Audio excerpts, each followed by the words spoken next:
Nobody taught you how to learn, they taught you what to learn. There is a massive difference between those two things, and that difference is the reason most people spend years trying to get good at something that someone else figured out in months. Josh Waitzkin knows this better than almost anyone alive.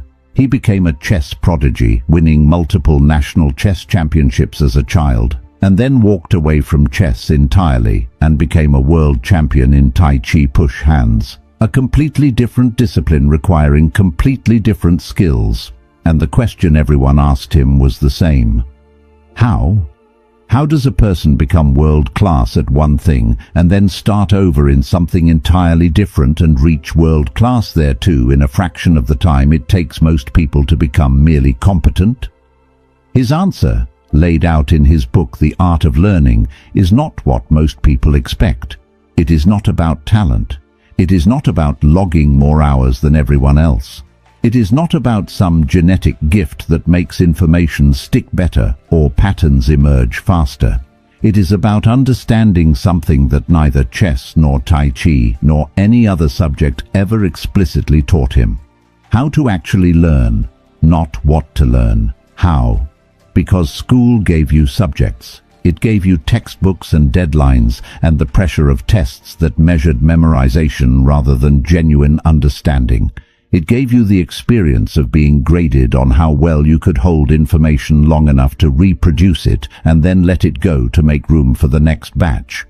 But it never gave you the actual skill of learning itself. The ability to take something completely new and break it down and absorb it and apply it and genuinely own it in a fraction of the time most people think is required. That skill exists. It is learnable. And the people who have it are not smarter than you. They do not have more hours in their day. They are not operating on some different level of intelligence or motivation or natural ability. They simply understand something about how the human brain actually acquires new capability that most people have never been taught and never went looking for.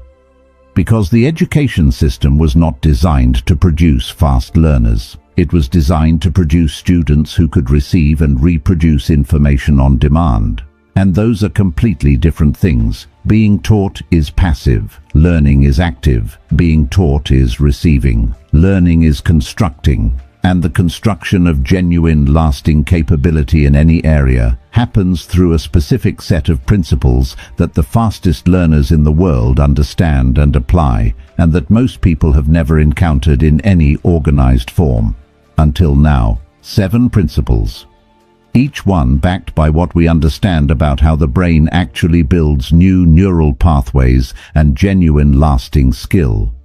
Each one applicable immediately to anything you are currently trying to learn or anything you want to start learning, and together they represent a completely different relationship with learning that will change how fast you acquire new capability for the rest of your life. Before we begin, type this in the comments and mean it. I learn fast. I apply faster. 1. Stop consuming. Start constructing. The brain learns by doing, not by watching. Josh Waitzkin describes a concept in The Art of Learning that he calls making smaller circles. The idea is that genuine mastery does not come from learning more things. It comes from going deeper into fewer things. From taking the fundamental movements and principles of a skill and investing in them so completely, practicing them so thoroughly at the micro level, that they become automatic and deeply embodied rather than consciously executed. And the only way to make those circles smaller, to go that deep into the fundamentals, is through actual doing, not through watching someone else do it, not through reading about doing it, through the specific and irreplaceable experience of attempting it yourself and encountering the specific friction of your own current limitations. Most people get this completely backwards. They consume far more than they construct. They watch more tutorials than they attempt. They read more about the skill than they practice the skill. They accumulate more information about how to do the thing than actual attempts at doing the thing. and they wonder why the watching and the reading is not producing the capability that only the doing can produce. The brain does not build new pathways by receiving information about something. It builds new pathways by attempting something, by engaging with the material not as a passive receiver but as an active constructor of understanding through direct experience with the actual task. This is not a motivational concept. It is a neurological reality. When you watch someone else perform a skill, certain neurons fire in observation. When you attempt the skill yourself, a completely different and far more extensive network of neurons fires in actual engagement. And the neural pathways built through actual engagement are the ones that produce genuine capability. The ones built through observation produce the feeling of understanding, which is not the same thing. The feeling of understanding is the reason most people think they are learning when they are actually just consuming. You have experienced this yourself. The video that explained something so clearly that you felt you understood it completely. And then the moment you tried to do it yourself, the understanding evaporated and you were left holding nothing but the memory of someone else doing it well. Because the feeling of understanding and the actual capability to do something are built through completely different processes. The feeling comes from consuming well-explained content. The capability comes from attempting the thing and encountering the specific friction of your own current limitations. That friction is not failure. That friction is the learning. Waitskin describes his own learning process as one of constant investment in the fundamentals through actual practice rather than through intellectual understanding of the fundamentals. He writes about spending hours on single chess positions, not to understand them conceptually, but to feel them intuitively through direct and sustained engagement with the material. The difference between intellectual understanding and intuitive embodiment is built entirely through doing, and the person who understands this shifts the ratio of their time dramatically. Less watching, more attempting, less consuming, more constructing, less preparation for the doing, more doing. The great Stoic philosopher Seneca understood this principle 2,000 years before anyone was measuring neural pathways. He wrote, "While we are postponing, life speeds by. Not while we are watching, while we are postponing the actual doing. Whatever you are currently trying to learn, reduce the ratio of consuming to attempting right now. If you have been spending 8 hours watching tutorials and 2 hours practicing, reverse it. 2 hours of input, 8 hours of genuine attempt. The attempts will feel messier and more frustrating than the watching. That is exactly the point. The mess is the learning. The friction is the brain building the pathways that the clean, comfortable watching never could." If you are ready to stop consuming and start constructing, type this below. I do. I learn. I improve. 2. The 80-20 rule of skill. Find the 20% that produces 80% of the results. Not all parts of a skill are equally important. This is one of the most consistently underappreciated truths about learning, and it is the reason why two people can spend the same amount of time on the same subject and end up at completely different levels of capability. One person learned everything in the curriculum. The other person learned the right things first. Every skill, regardless of how complex and intimidating it appears from the outside, has a small set of core components that produce the majority of the results. The fundamental techniques that everything else is built upon. The core vocabulary that unlocks the rest of the subject once it is genuinely owned. The basic movements that, mastered early and deeply, make every advanced movement accessible rather than mysterious. The foundational principles that, once understood at a genuine level rather than a surface level, make most of the complexity above them begin to resolve itself naturally. This is the 20%.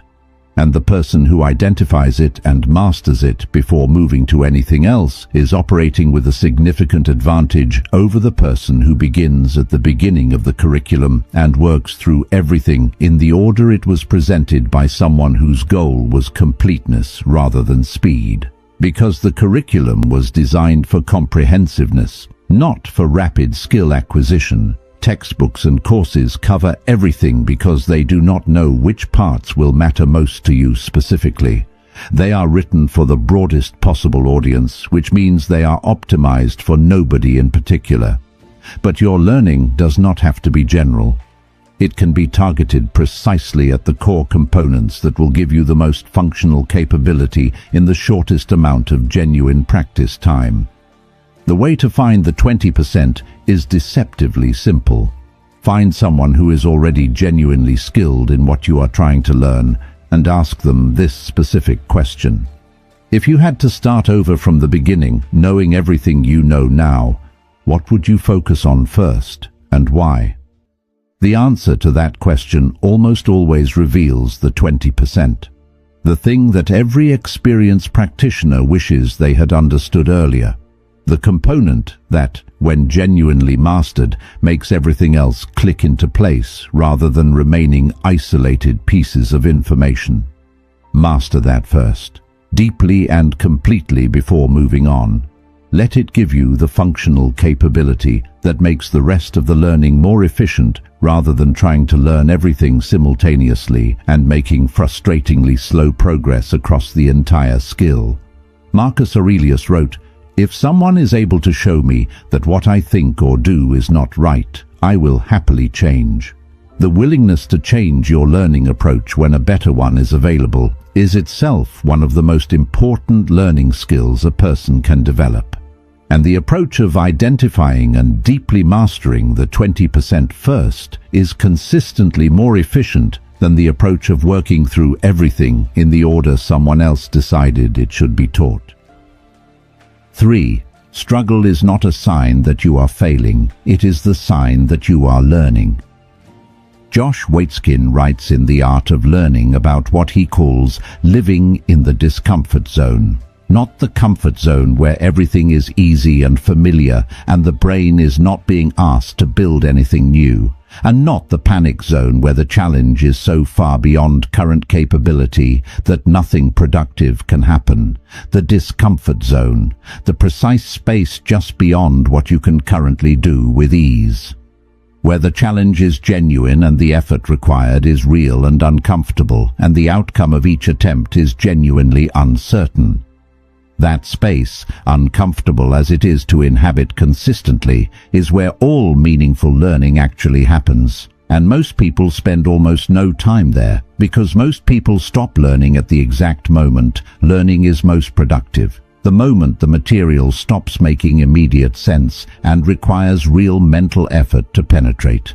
The moment the practice produces frustration rather than smooth and satisfying progress. The moment the genuine struggle arrives and the brain signals that this is hard.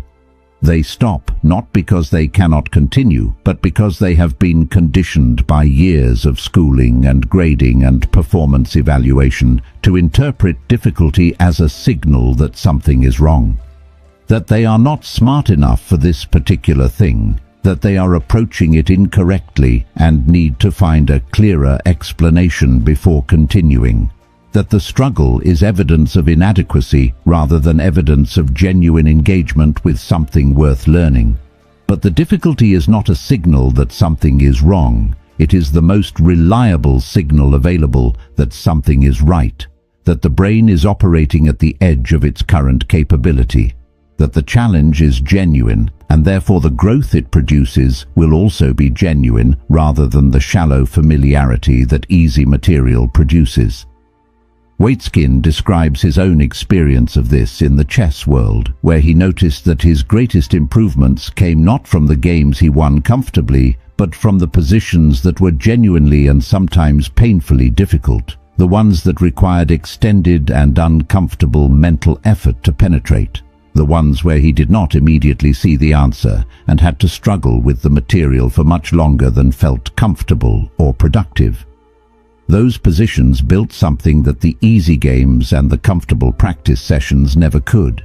Genuine depth of intuitive understanding rather than the surface pattern recognition that comfortable practice produces. Researchers who study how learning actually works call this desirable difficulty, the challenges that feel significantly harder in the moment, but produce dramatically better long-term retention and genuine capability compared to the easier approaches that feel more comfortable in the short term, but produce less lasting and less usable learning over time. The harder path through the material is almost always the more efficient path. Not more efficient in terms of how it feels while you are walking it. More efficient in terms of the actual capability built per hour of genuine engagement. The person who embraces the struggle, who deliberately positions themselves in the discomfort zone and stays there rather than retreating to familiar ground, is building genuine neural pathways through the resistance that the comfortable path never encounters. Epictetus said, "It is not what happens to you, but how you react to it that matters." And the reaction to the struggle of learning is one of the most consequential choices available to a person trying to develop genuine skill. Interpret the struggle as failure and retreat to comfort, or interpret it as the most reliable signal that the learning is working and lean in deliberately. The first reaction produces slow learners who plateau early. The second produces fast learners who keep improving long after others have stopped. If you are ready to embrace the struggle as the actual mechanism of growth, claim this below. Struggle means I am growing. 4. Spaced repetition. The brain forgets on a predictable schedule, and you can use that schedule to learn permanently. Here is something the education system never taught you about how your own memory actually works. You forget things on a completely predictable schedule. Not randomly, not based on how important the information is or how much you want to remember it. On a curve that has been well understood for over a century and that most learners are working directly against rather than with.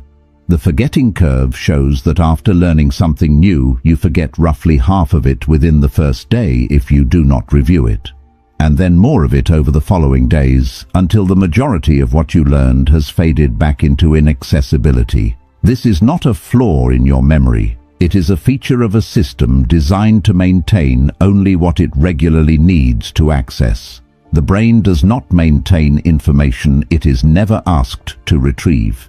It gradually releases information that is not reinforced because maintaining unused information has a real metabolic cost. And the way to signal to the brain that specific information is worth maintaining is to retrieve it again before it completely fades. To access it at the specific intervals that communicate to the brain that this information is being used regularly and is therefore worth keeping readily accessible. This is spaced repetition. And it is one of the most powerful learning principles available because it works directly with the brain's natural forgetting and consolidation schedule rather than fighting against it. The way most people study works in the opposite direction entirely. They concentrate their review into a single intensive session. They read the chapter and then read it again and then read it a third time all in one sitting. And then they move on and never return to it until a test forces them to.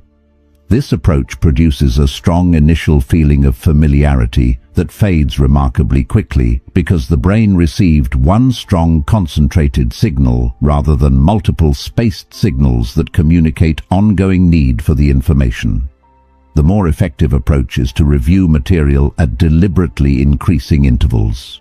Once shortly after the initial learning while it is still fresh, again a day later when some forgetting has occurred, again 3 days after that when the fading has continued, again a week after that, each review timed at the window where some forgetting has occurred but complete forgetting has not yet happened. That specific timing is what makes spaced repetition so powerful. Reviewing before any forgetting occurs is less effective because you are not actually practicing genuine retrieval from memory. You are simply recognizing information that is still fully available. Reviewing after complete forgetting has occurred means starting over from scratch as though the material was never learned. The window between partial forgetting and complete forgetting is where the retrieval effort produces the strongest signal to the brain that this information deserves to be kept. And using that window consistently changes not just how much you retain, but how deeply the information is encoded and how readily it is accessible when you actually need it. Marcus Aurelius returned to the same principles in his private journal every single morning of his adult life. Not because he had forgotten them, because he understood that ideas and values worth living by need to be regularly retrieved and renewed, rather than encountered once and assumed to be permanently absorbed and available. He was practicing spaced repetition on the principles of his own character. The same principle applies to any skill or knowledge you are trying to genuinely own rather than temporarily hold. 5. Teach what you learn. The best way to truly understand something is to be forced to explain it. There is a test that immediately and ruthlessly reveals the difference between thinking you understand something and actually understanding it. Try to explain it to someone who knows absolutely nothing about it, not using the technical vocabulary of the field that allows you to sound like you understand without having to demonstrate that understanding. Not leaning on the jargon and the terminology and the specialized language that functions as a shortcut among people who are already familiar with the subject, in plain language, from first principles, in a way that a complete beginner with no background in the subject could genuinely follow and understand. If you can do that, you understand it. If you cannot, what you actually have is familiarity with the language of the subject rather than genuine understanding of the subject itself. And familiarity with language is not the same thing as understanding. It is one of the most convincing imposters available. Because the language of a field feels like understanding from the inside, even when the genuine conceptual grasp is shallow or absent. This distinction matters enormously for learning speed, because it reveals where the real gaps are with a precision that no amount of rereading the material can match. Most people move through material accumulating familiarity with concepts without ever testing whether their understanding is genuine. They recognize the terms when they encounter them again. They can follow along with an explanation when someone else is giving it. They feel like they understand because the concepts feel familiar and the language feels comfortable. But feeling familiar and genuinely understanding are built through completely different processes, and they produce completely different capabilities. The gap between them only becomes visible when you try to explain, when you attempt to generate the understanding rather than recognize it, to produce the explanation from your own genuine grasp rather than receive it from someone else's. That attempt at generation reveals every gap in the understanding immediately and with complete specificity.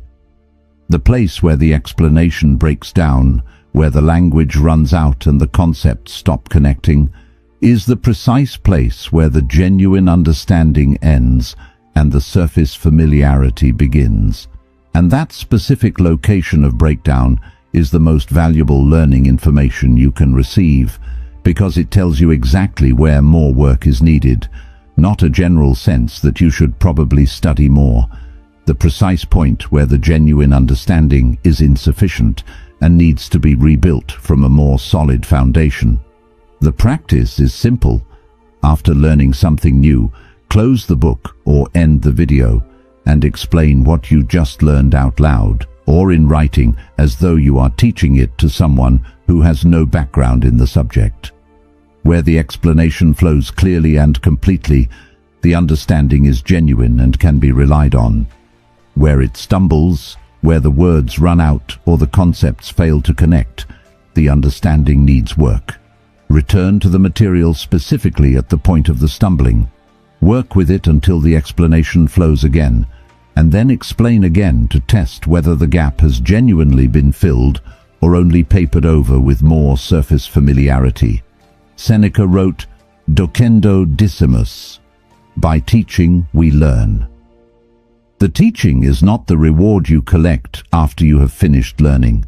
It is one of the primary mechanisms through which the genuine learning actually occurs. 6. Feedback is the fuel of fast learning. Without it, you are perfecting your mistakes. Josh Waitzkin describes in The Art of Learning what he calls investment in loss, the willingness to deliberately put yourself in situations where you will lose, where you will be visibly outperformed by someone more skilled, where your current limitations will be on full display rather than carefully concealed behind the privacy of solo practice. Specifically, because those are the situations where the most rapid and the most honest learning occurs. This is one of the most psychologically demanding aspects of genuinely fast learning, and it is one of the most consistently avoided. Because seeking feedback early, before you feel competent enough to not be embarrassed by what the feedback might reveal, requires the willingness to be seen at your worst, the willingness to show someone who knows more than you what you are currently doing, and to receive their honest and potentially uncomfortable assessment of it. Most people protect themselves from this by practicing privately until they feel confident enough to be observed, until the performance has improved enough that the exposure feels less threatening, until the gap between what they are doing and what they should be doing is small enough that the feedback will not be too painful to receive. And by the time they reach that point, the incorrect approach has been practiced hundreds or thousands of times. The wrong movement has been repeated until it feels natural. The ineffective pattern has been reinforced until it is the automatic response. The misconception has been built upon until an entire structure of understanding rests on a foundation that will need to be demolished before the correct version can be built. Because feedback is the mechanism through which practice becomes improvement rather than simply repetition of whatever you already do. Without honest external feedback, practice is just doing the same things repeatedly, and repeatedly doing something incorrectly with no external correction produces a highly practiced version of the incorrect approach, not competence. A confident and deeply ingrained incompetence that is significantly harder to correct than the beginner-level incompetence that existed before all that practice. Waitzkin's concept of investment in loss is about choosing the harder path deliberately, choosing to be in the room with people who are better than you rather than practicing only with people who are at your level or below. Choosing the position where your weaknesses are fully visible rather than the position where your strengths can be displayed and your weaknesses hidden. Because the room where your weaknesses are fully visible is the room where they get addressed. And the room where they get addressed is the room where the fastest and the most lasting learning happens. The practical application of this principle is to seek feedback before you feel ready for it. In the first sessions with a new skill, from someone who actually knows what correct looks like and can distinguish it from what you are currently doing, with the specific intention of finding what is wrong rather than confirming what is right, and then to use that feedback immediately rather than waiting for more practice to make the correction feel natural.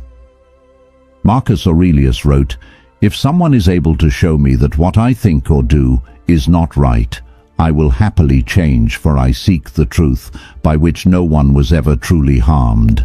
Seek the truth early, even when the truth is that what you are currently doing is not right, especially then, because early feedback is cheap to act on, late feedback is expensive, and the person who consistently seeks honest feedback early and acts on it immediately is learning at a completely different rate than the person who protects their ego by practicing privately until they feel ready to be seen. If you are ready to seek honest feedback and use it to accelerate your growth, write this below. I seek feedback. I improve faster. 7. The learning does not end when the session ends.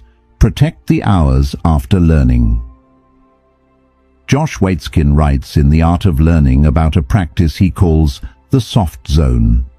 The idea that peak performance and peak learning do not come from a state of grinding, rigid concentration that is maintained without interruption until the session is over, but from a quality of relaxed and alert awareness that is fully engaged without being tense, and that after a period of intense learning, the brain needs to transition through exactly that kind of soft zone before being subjected to the next wave of demanding and competing input. Because learning does not end when the studying ends. The brain continues processing and consolidating new information for a significant period after the active learning session has finished. Neural connections are being strengthened. New information is being integrated with existing knowledge structures. The patterns that will make new information retrievable in the future are being established and reinforced, and this consolidation process is surprisingly vulnerable to interference from new demanding information that arrives too quickly after the learning session. When new and competing input arrives immediately after a learning session, the brain is forced to shift its limited processing resources toward the incoming information. The consolidation of what was just learned is interrupted before it can complete. The strengthening of the new neural pathways is cut short, and the result is significantly poorer retention of the material from that session than would have occurred if the period after learning had been protected from new competing demands. Waitzkin describes this principle in the context of his competitive preparation, where he discovered that the recovery periods between intense training sessions were not empty time to be filled with other productive activity. They were an essential part of the training itself. The time during which the brain was doing the integration and consolidation work that made the next training session build on a more solid foundation than it would have if the consolidation had been interrupted. Not passive, essential. The practical application of this principle is simpler than most people expect and more effective than most people believe. Protect the period after a focused learning session from new demanding cognitive input, not by doing nothing necessarily, by doing something that does not compete with the consolidation process, something physical, a walk. Light activity that engages the body without demanding the kind of focused cognitive processing that competes with the brain's ongoing consolidation work. Something low demand that allows the mental process that started during the learning session to continue undisturbed toward completion. This single adjustment to what happens in the hour after learning rather than during it consistently improves retention in ways that feel almost disproportionate to how simple the change actually is. The learning itself did not change. The interference with the consolidation of the learning was reduced, and that reduction in interference produced meaningfully better retention of the same material from the same amount of study time. Epictetus said, "First say to yourself what you would be, and then do what you have to do." And what you would be is the kind of learner who retains what they learn, rather than the kind who studies consistently and forgets almost as consistently. Protecting the consolidation period after each learning session is one of the most direct and most immediately available steps toward becoming that kind of learner. It requires no additional time investment. It requires only a change in what you do with the time that was already there. Nobody taught you how to learn, but now you know, and knowing changes everything, because the gap between the person who learns the fast way and the person who learned the slow way, because nobody taught them differently, is not a gap of intelligence. It is not a gap of talent or dedication or the number of hours available in the day. It is a gap of method, and method is entirely learnable by anyone willing to apply it. 7 principles. Stop consuming and start constructing, because the brain builds genuine capability through doing, not through watching. Find the 20% that produces 80% of the results and master that deeply before moving to anything else. Embrace the struggle as the signal that genuine learning is occurring, and stay in the discomfort zone where all meaningful growth actually happens. Use spaced repetition to work with the brain's natural forgetting schedule rather than against it, and make what you learn genuinely permanent rather than temporarily familiar. Teach what you learn, because the attempt to explain reveals exactly where the genuine understanding ends and the surface familiarity begins. Seek honest feedback early before incorrect pathways become deeply established, and act on that feedback immediately, regardless of how uncomfortable the exposure feels. And protect the period after learning to allow the consolidation process to complete undisturbed and produce the retention that the learning session alone cannot guarantee. Josh Waitzkin spent his life discovering these principles through direct experience in 2 completely different disciplines, and then articulated what he found in the art of learning. The Stoics spent their lives discovering the same fundamental principles about a different kind of learning, the learning of how to genuinely live. The principles are the same in both traditions. Do the actual work rather than preparing endlessly to do it. Embrace the difficulty rather than retreating from it. Seek honest feedback rather than protecting yourself from its discomfort. Protect the conditions that allow genuine growth to occur, rather than filling every available moment with more input. These 7 principles, applied consistently and genuinely to anything you want to learn, will change the speed at which you acquire real capability.